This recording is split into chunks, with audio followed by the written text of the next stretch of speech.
concluded, and we had a series of discussions over a period of 3 days. And I have with me Secretary Environment, Forest and Climate Change, Mrs. Leena Nandan. Welcome to you, ma'am. And Secretary, Ministry of Earth Sciences, Dr. M. Ravichandran with us. So first I will request ma'am to give us an overarching view of the 3-day proceedings, and then we'll go to Dr. Ravichandran, and he will especially tell us about the ocean and blue economy, which has been discussed today in great detail and which is one of the focus areas of this working group. So ma'am, first we'll take an overarching view. Thank you, ma'am. Thank you. This 3-day Environment and Climate Sustainability Working Group meeting actually comprised 2 key aspects. One was a site event and a site visit, which took place on the 9th, that was the first day. And the second 2 days, that is the 10th and the 11th, were the days of presentations and interaction with all the delegates. We have around 142 delegates who have come for this event to Bengaluru. And in the side event, we had the G20 countries sharing their experiences of mine reclamation and restoration of forest fire impacted areas. Now this is a very important aspect when we talk about the first theme, which is of land degradation and how to restore the land which has been degraded and bring back its biodiversity.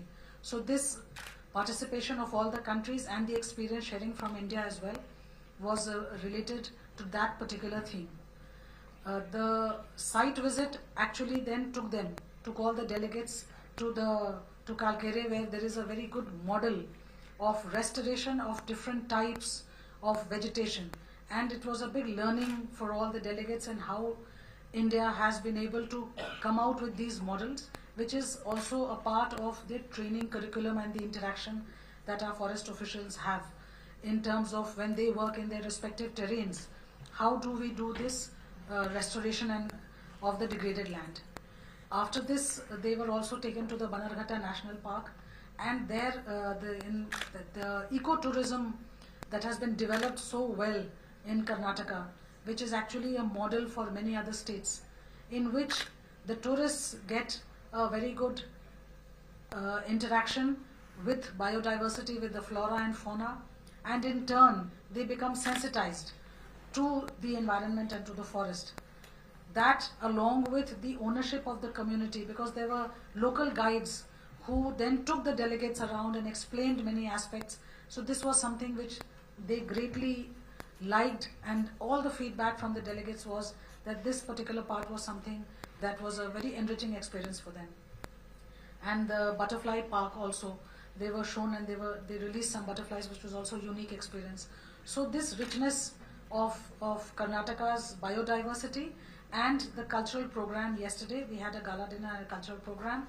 So that also showcased the best of Karnataka's art and heritage traditions, which was also a very rewarding experience for the delegates. Insofar as the content of the discussions go, the first theme, as I mentioned, was on land degradation and how we can restore it. And along with it is a theme of water security. The second theme is about ocean economy and blue economy activities along with coastal resilience. And the third theme deals with circular economy and resource efficiency. So over these next 2 days, after the site visit on the first day, over the 10th and 11th, we had very detailed presentations on each of the themes, technical presentations, and also we elaborated on the roadmap where we feel that there can be a lot of experience sharing and collaboration, so that ultimately some good actionable strategies can develop in terms of becoming guiding principles for all the countries to work together for restoration of land, for tapping the potential of circular economy, and for blue economy activities. So this is just an overview that I wanted to share with all of you. Thank you. Thank you, ma'am. And I would now request Dr. Ravichandran to tell us more about the blue economy. Thank you, sir. Thank you. Thank you. So, as Madam mentioned, today's main discussion was in the ocean. Mainly, what is the importance of the ocean? What are the what is called oceans, having oceans of opportunity, but as well as it is having challenges. So what are the opportunities? So that is what we aimed at the blue economy. That means how much ocean-related economy can contribute to the GDP in terms of starting from fisheries, or you can take marine spatial planning, or shipping, or energy from the ocean, water from the ocean, all the things, how it can contribute to the blue economy. So that is the important things. But at the same time, we should not hamper the ocean, health of the ocean. We need to preserve the ocean. Whatever we are harnessing, we should have a sustainability in mind as well as environment in mind. So now we are going for the next decade or so, we are going for the major programs and planning for the blue economy, not only for harnessing but also for using the sustainability in nature. If we talk about anything for the life, human lives, so many basic parameters are 5. Maybe I consider food, water, energy, health, and security. So all 5 components of this is available in the ocean. If you take about food, you can take fisheries, or maybe aquaculture, or seaweeds, or all the things are available. So how do we enhance, or how do we harness without much damaging to the ocean? That is the prime objective. And the second objective is energy. We have a lot of energy available in the ocean. There are about ocean thermal energy, ocean salinity gradient energy, and ocean wave energy, tide energy, offshore wind energy. There are many energies are there. How do we tap this energy? Whether technology is available or science provides that to tap the technology, tap the energy, that is the second component. And also third component is water. In water also, whether we can conventional way, reverse osmosis, we can go for desalination, or any other methodology or technology is available for the ocean water desalination. These are all we are looking at it. Of course, the fourth component is the health. And the health also, we need to both sides. Health of the ocean as well as for the health of the human being, whether we can have any drugs from the ocean or any other important food from the ocean, like many other things are available nowadays. So supplement and other things. So whether we can harness from the ocean. And the last one is security. Security in terms of both the natural as well as man-made disasters or anything. Natural means cyclone or tsunami or associated storm surges, or from the defense perspective from other side, maybe in the geopolitical concerns. So all this area we are looking at the blue economy. So now in this G20 aspect of, you know that all G20 countries are having ocean. So now what are the best practices followed in each countries, how we can share their knowledge and technology and science and innovation policy, so that we can have a common collaborative effort, because the ocean is a one ocean. So anything, anywhere it is impacted, it will be realized in somewhere else. So we need to have the one ocean concept or the global ocean concept, so that we can have a collective effort in order to have a safe as well as the clean and healthy ocean while harnessing the resource potential. So that's the main objective. So we are trying to today share the various knowledges from the G20 countries as well as the guest countries as well as the international organizations. So that is our important objective today, and we have shared some of the important things. Of course, the recommendation and other things will follow how to go about it with this. Thank you very much. Thank you, sir. And we open the floor to questions. Anybody has any questions? Yeah. Any MOU signed between any countries and India? So the G20. Any resolution passed in the? So in the G20, the focus is not on bilateral MOUs, because that is a separate exercise which happens on a regular basis with the countries on a bilateral format of cooperation. In the G20, the attempt is to have discussions over these meetings which we mentioned, the concept notes which are circulated, and then arrive at some consensus-based collaborative frameworks. So that is what we will work towards, and that builds into what is the communique, which would be issued in the 4th meeting, where the environment ministers of all the countries would be attending. So that is the process that is to be followed. Sudhindra from All India Radio. Could you tell us, was there any goal set, and was there any priority by India which was welcomed by the member countries? In fact, all the member countries welcomed each of these three priorities which I just mentioned, because the question of land degradation and the need to restore the land and to maintain water security, it resonates across countries, because all countries are facing the problem of climate change affecting the land and the water. The second theme that we took up on blue economy, the oceans, as Secretary Earth Sciences just mentioned, all of them are areas where all countries are trying to harness the potential of the ocean, but do it in a manner that has minimal adverse impact on the environment. And the third one of circular economy was very particular interest to all countries, because circular economy is actually about the resource efficiency that can improve our products and our services while ensuring that there is less and less adverse environment impact of the extraction of material. Because when we do recycling of material, and when we go with the principle of recycle, reuse, restore, that actually is the best way that we should continue with our economic activities, but the manner in which we do it is such that is reducing the environment impact of our intervention. So this was something which was greatly welcomed. In India, we have developed a new framework which we call the Extended Producer Responsibility Framework. That is a framework under which last year in 2022, we issued 4 sets of rules for different categories. So rules for plastic, those who are producing or manufacturing or importing plastic. Similarly for waste, tires, for batteries, and for e-waste. E-waste which encompasses electrical, electronic products, also solar panels. So these 4 sets of regulations which we had notified last year, we presented the EPR framework, and that was something which was of great interest to all the countries, and there was a lot of interaction on this model as well. And you said about reverse osmosis conversion of seawater using ROS technology or something other. Any country has specific technology other than ROS to convert this water for human consumption? For that, I can proudly say only India is having that technology. It is for the thermal desalination. It is only presently applicable to only in the coastal, but not coastal, it is island, because we need a water temperature difference about 20 degree very close to the sea. So that is available in Lakshadweep. So we have made 7 to 8 plants as of now. What is the present pH rate could be in the seawater? pH Rate? No, pH rate, it is going on changing.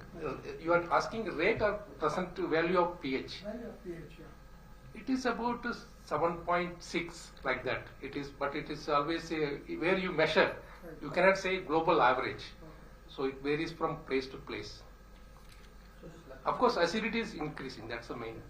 actually from the water is purified and supplied to, for public supply? Yes, it is for the public. How many liters? Actually, it is a small plant we have done. It is about each island how much is required. Suppose one island is required 1 lakh per liter. So that much only we have generated. And similarly, another island 1.5 lakh per liter, like that. Sir, when the energy working group meeting happened, I asked about methane. We are increasingly focusing on carbon, leaving away methane, which has perhaps equal amount of burden on climate change. And they said environment group is going to discuss it and tackle whatever issues are there with regard to methane emissions. And that is one. Was there any discussion on that? And secondly, we are talking of GM foods all the time now for the last few months, and government has approved a herbicide tolerant mustard now. And at the same time, the government says we are going to protect biodiversity. EU has done several studies, and every study has showed that herbicide tolerant crops destroy biodiversity. Is there any discussion on that? To supplement my colleague's question, yesterday in J&K they have found that lithium in large quantity, maybe a ton or something. So is it advisable to exploit that situation? Lithium things, of course, it is found now, but it is a need of the hour because of the battery requirement and other things, because every country is depleting of lithium. So that is one source we have, so that is very good news. But how much we have to harness, how do we do it, that is all to be worked out. But other things maybe she can answer.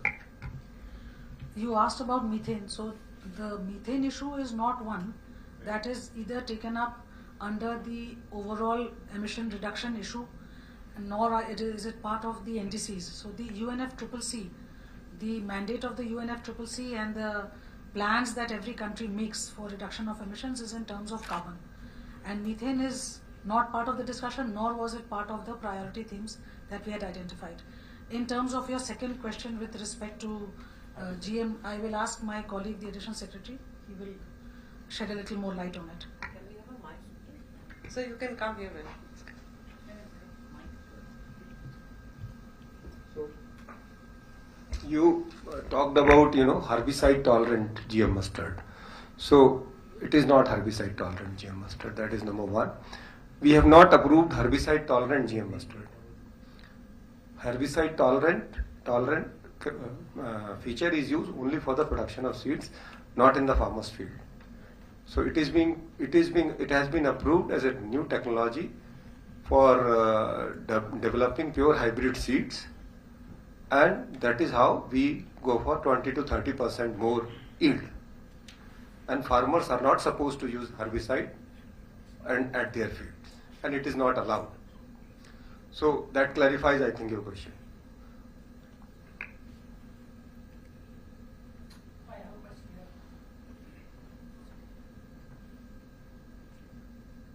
Is there a mic? No problem. I think you are audible. Okay, no worries. So on this methane bit, are we saying that we are not doing anything at all on methane just because it's not part of the NDCs? And if I understand it correctly, the NDCs talk about CO2 equivalent GHG emissions, of which methane is a part. So are we not bothered about methane emissions at all? No, I'm happy to respond to that. Sure. Methane emissions are certainly one of the greenhouse gases whose emissions are being addressed in the country, primarily from the oil and gas sector. In the agriculture sector also, you would be aware that there are many initiatives that have been taken to reduce the production of methane from the agricultural practices. The question is whether India, outside its NDCs, would take emission reduction targets that are gas specific. There is no specific target for reduction of nitrous oxide, neither for methane. We have taken a target for overall reduction in the emission intensity of our GDP, which means that we would take opportunities for reduction of greenhouse gases across different economic sectors. And that's the approach that we are taking. Now, every country, on the basis of its level of economic growth and the particular structure of its agriculture economy in particular, would decide when is the right time for it to take any specific gas specific targets. So for the agriculture sector, which is predominantly, in India we have small and marginal farmers, we think that the opportunity for emission reduction lies more in the high emitting sectors like energy and not from the livelihood related activities of small and marginal farmers. Therefore, India has not taken gas specific reduction targets. But this is not to say that we don't recognize methane's global warming potential. We take actions for reducing methane across primarily the oil and gas sectors and agriculture sector where appropriate. Thank you. Were there any other models or projects that were appreciated by and they wanted to emulate it in their country? Was there any such incident where they expressed interest in adopting the same technology or same model in their country? So as I mentioned, the EPR framework that we explained, which is a very well thought out ecosystem that has been developed, the extended producer responsibilities, which basically hinges on a very robust system of waste collection, aggregation, recycling, and the production of EPR certificates, which is mandatory for the producer or the brand owner or the importer to be able to generate, because it is based on the polluter pays principle. So that value chain that we have brought in, and we have made it operational already for plastic, and we have a large number of, I think we have some 1500 recyclers which are on this already on the platform, which we initiated less than a year ago, which we put into place less than a year ago, and we have some more than 4,000 of the producers, importers and brand owners. So that framework, when we developed, that was something which was of great interest, and other countries also shared other models. because the idea behind G20 is that we are able to share our best practices. The Kalkere, which I will ask Bivash, my colleague, the ADG Forest, to also explain a little more detail.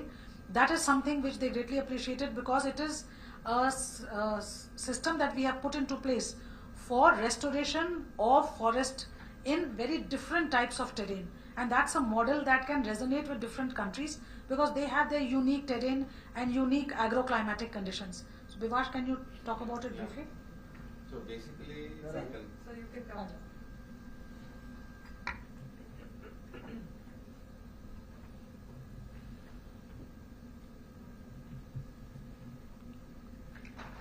basically at Calcaria Arboretum, there are 5 variety or types of forest existing in the state of Karnataka.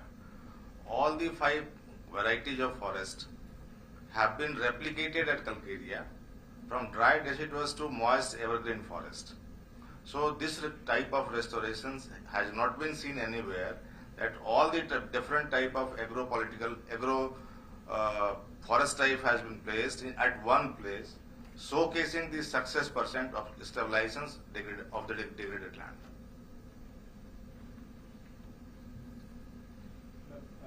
After the Glasgow summit, there was an emphasis on state-level action plans to combat climate change.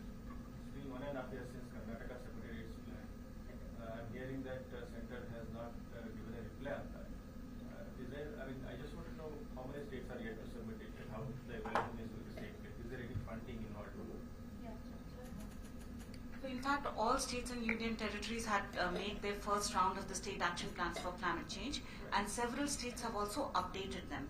Now, Karnataka and other states' state action plans are being assessed in the ministry, and there is a cycle of approval which happens. There's much back and forth interaction with the state on certain specific aspects, but an approval or a concurrence is given through a national steering committee, and several states are now updating their state action plans on the basis of India's enhanced NDCs. Thank you. Is there any funding involved? Yeah, we do give a token funding for about 20 lakh rupees to the state, but they also put in their own resources to develop the SAP-CC document. In fact, there was an interaction with Karnataka on more detailed interaction with on various initiatives that they have taken, and we had set up this meeting on the 9th. One interesting initiative that they have done is they have developed a green toolkit to be able to examine the environmental impact of various activities across sectors. So ultimately today, when we talk about climate change, the broader understanding which is there is that in every sector there have to be policy initiatives to address whether this activity or this project or this funding is going to have a positive or negative impact. So that is something which Karnataka has done already. The other thing which they have also taken lead in, and we have appreciated it, and we are planning to do All India workshop later with all our different states, is that use of IT in various practices that are connected with forestry. So in the forestry sector, whether it is the measurement of the man-animal conflict and the mitigation using using apps, doing the data doing the perambulation of the forest boundaries, the cadastral map preparation, digitization. So many IT initiatives that have been taken by Karnataka have really been appreciated by us, and as I mentioned, we are planning to do a workshop so that this kind of best practice can be shared with other states, and similarly other states would have also done some good initiatives in using IT for forestry management, so there it will be a good opportunity. But specifically for Karnataka, I thought I would mention this. Yeah. Some NGOs are working on recycle of plastics type into ordinary plywood. So how much going forward it will be a game changer, because at the segregation level, at waste level, the right pickers are not much aware of those values. So how going forward, how will this ecosystem will change with department involved?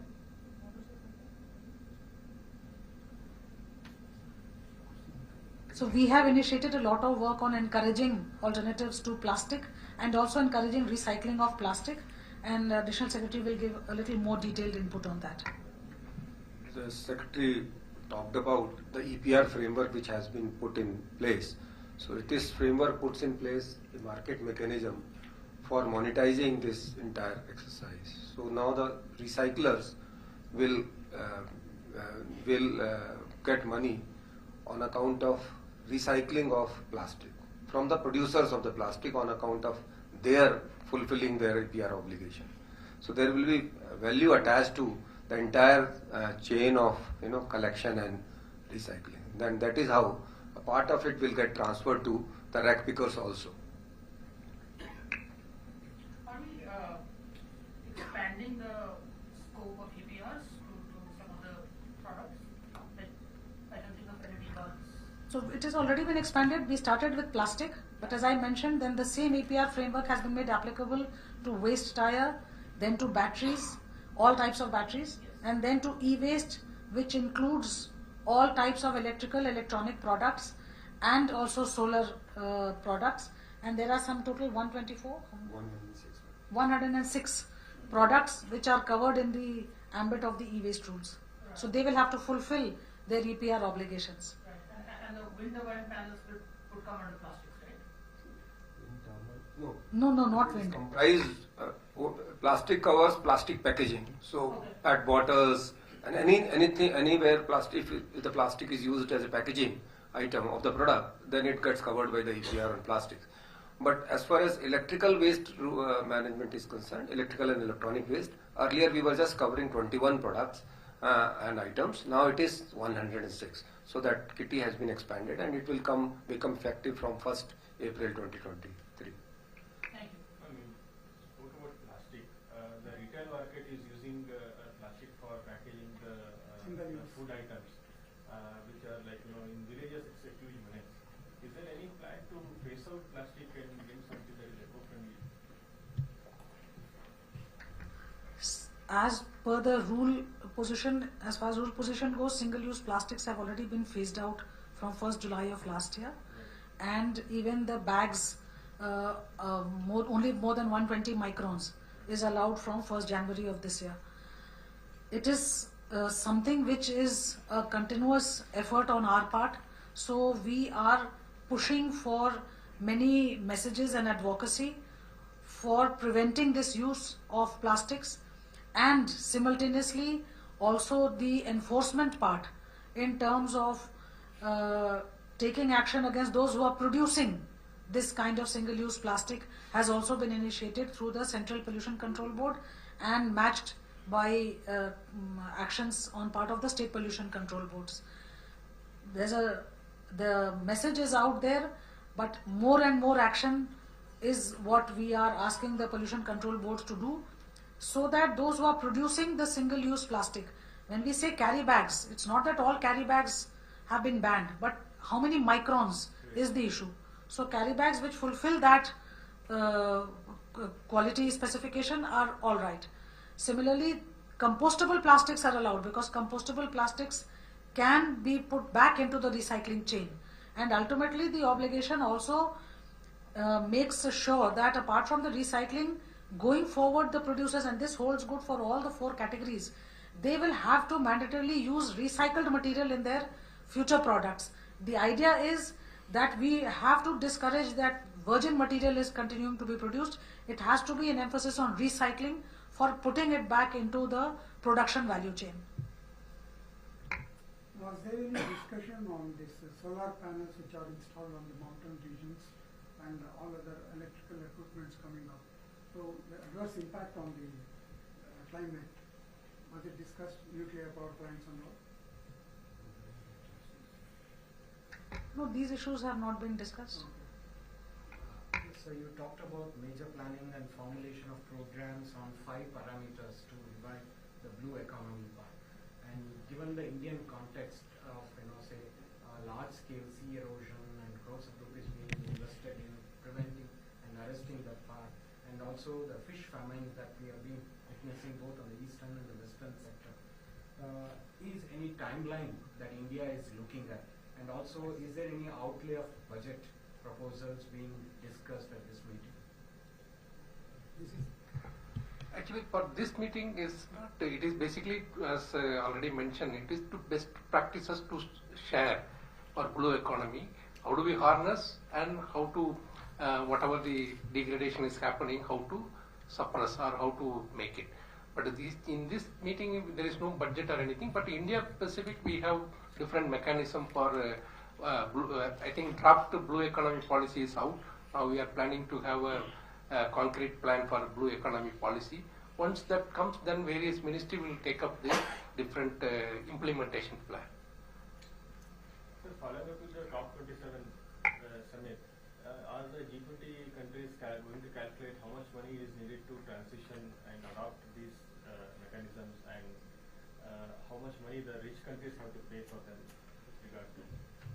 So you are aware that for the pre-2020 period, there was a climate finance goal of 100 billion per annum.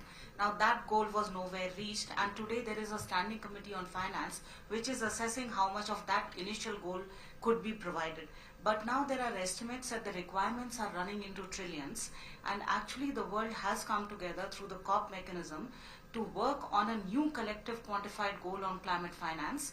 What that number would be is being deliberated now, and we will have that only around 2024 end. So there is a process of work, structured and ad hoc work program that is ongoing, and that would help determine the quantum of the goal, but also its quality, access modalities, and many other features. Ma'am, what is the response of G20 nations on Prime Minister's call of Mission Life, which is the main theme across all these priorities? So Mission Life was also presented as the concept, and that had also been circulated, and there was a presentation on Mission Life as well. It is something which has actually resonated across countries, because there is an acknowledgement by all countries that while the climate change challenge has focused on the production side, that means energy transition and change in the fuel, the demand side, which means nudging behavioral change, is also important, because individuals also can play a very important role, and this is something that has been actually included in the cover text of COP27 last year, and it was released in October last year, the Mission Life, by the Prime Minister in the presence of the UN Secretary General. So across different forums, there is an increasing acknowledgement that the principles of mindful utilization of resources have to be brought in by different countries into their actions in terms of nudging behavioral change, in terms of greening of production processes, and in terms of working on the right policies, so that the elements of mindful utilization can be supported by the policy interventions that the governments have to do. So the Mission Life concept has found wide acceptability across countries, and we saw that response in our interactions also. And last one, mega beach cleanup drive, which elaborate something. So on 21st May 2023 at Mumbai, we will be organizing a side event on the oceans thematic priority for the G20. And as part of that side event at 7 a.m. in the morning, we will be organizing a mega beach cleaning drive. Now that drive will be undertaken in at least one beach in all the 13 coastal states and UTs of the country. For Maharashtra, we will be doing it at Mumbai. And we have also invited all the G20 countries and the guest countries to join in this initiative. So what we hope to do is that at 7 a.m. in a synchronized manner across the G20 and guest countries that are able to join in this effort would organize such a beach cleaning drive, and the purpose is to draw attention to the growing problem of marine litter, especially marine plastic litter and pollution, which has a very adverse impact on ocean ecosystems, health and coastal livelihoods. The idea is also to encourage people to consider using alternatives to plastics, because it is the single-use plastics that are causing most of the marine litter, and also to encourage sustainable lifestyles, public participation, awareness. So that is the objective of the mega beach cleaning drive that we intend to undertake as part of the Oceans 20 Dialogue side event at Mumbai on 21st of May. How many locations you said? In India, we will take up in at least 13 locations. That is at least. And several of the G20 countries in their interventions today have expressed support for this initiative. And we expect a high level of participation from several of the G20 and guest countries as well. Any more questions? Okay, thank you friends for joining us here, and thank you Bengaluru for being with us for all these 3 days. We really appreciate your support and continue to look forward to your support. Thank you so much for being with us, and thank you Secretary Ma'am, thank you sir, and thank you to all the officials of Environment Ministry who have been here to answer our queries. Thank you friends, and please join us for lunch. Thank you so much.